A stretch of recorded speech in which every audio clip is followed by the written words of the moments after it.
Welcome to the Achievement Skill, the Concept to Skier. Jeremy here will be demonstrating for us how to properly utilize the ski erg. Now, when your team approaches a station, very important that you set it up as soon as you can so that when the coach starts the intervals, in terms of the master clock running in the studio, dictating when your team transitions, that you're going to be ready to go right away. So on the main menu here, there's a few different options. Jeremy here is going to select workout.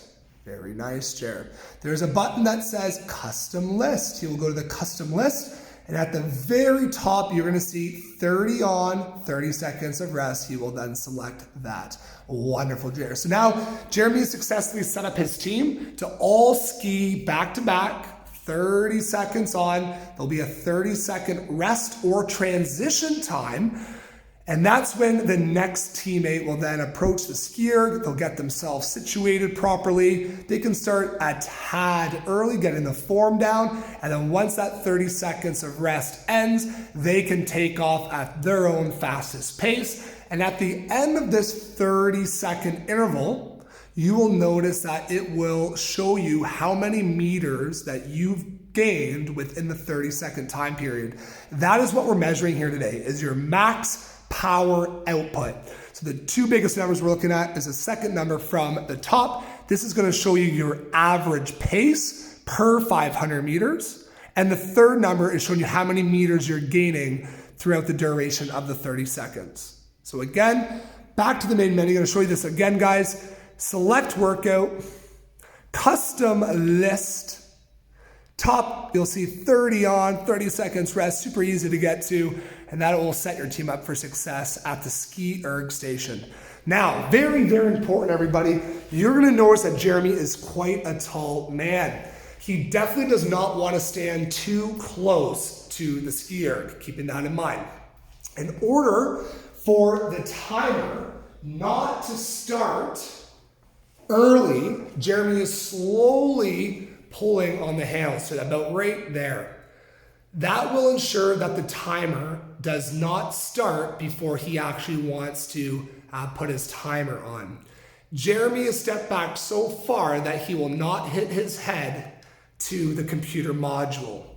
Jeremy will initiate the skier by lifting his hands up overhead, exhaling, bracing his core, folding back his hips, torso comes down. He's going to reach up again and pulling straight down towards the ground. He's going to inhale up, exhale down.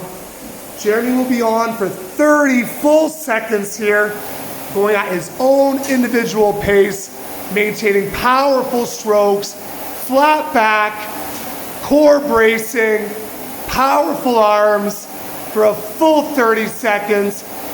And at the end of that 30-second interval, you will notice that there's some important numbers here on the screen. Rest is continually counting down. Second person is getting ready to enter the ski erg.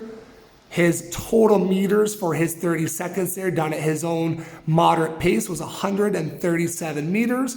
He can go ahead and record that. And then the next person in his group can enter that ski erg. They can start a little bit early about right now, pretending Jeremy's the second person in his group. They can start a little bit early, and when that timer hits 0, bam, he's on. He's working for that next interval, and that'll be the next person in the group going. Very nicely done, Jeremy. Now, everybody, a few points to really note here. At this particular station, we are very cautious with our form. Jeremy is going to show us some improper form right now, very slow improper form, just showing us what not to do. Jeremy, if you don't mind starting a little bit too close to the ski erg here. If Jeremy starts too close, guys, when he hinges down, his head can really get extremely close to the ski erg there. We want to prevent your head smashing that computer module. So if you're a taller individual, longer arms, definitely want to step back a little bit further away.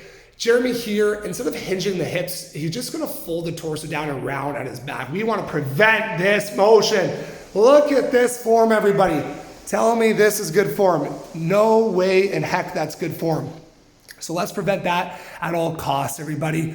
We also want to prevent squatting too deep. We don't want to be dropping down so much so, and even coming down and losing balance, and even coming down on the balls of your feet. So as you come down, you shouldn't be on the balls of your feet necessarily. Your heels instead should be contacting the platform as you drive your arms down. Keeping in mind, we don't want to have straight arms the whole time too. If Jeremy's arms is he's powering down, he's using way too much delts, and he's not getting to use his lats or his triceps. It's all shoulders there. So definitely want to prevent those arms from being too straight. That's another key component to keeping in mind. One last thing that we'll chat about here. We're going to watch Jeremy on this next ski here. I'm going to try to keep the videotape going, sorry if I'm impeding your way, Jer, but we're gonna take a look at that second number from the top, and we're gonna notice the pace. Jeremy's gonna start at a 150 pace, showing us what that looks like. He's gonna maintain that 150 pace there. That's showing us how powerful he is. As he progresses, he can gain more confidence, more power, dropping that torso down a little bit more. And now you can see he's at 140, 139. Last 10 seconds, if he's feeling up for it, he can really drop his body weight down, powering down the arms, 127 pace. Ladies and gentlemen, that is a powerful guy right there. Amazing work, Jeremy. Thanks for showing us that.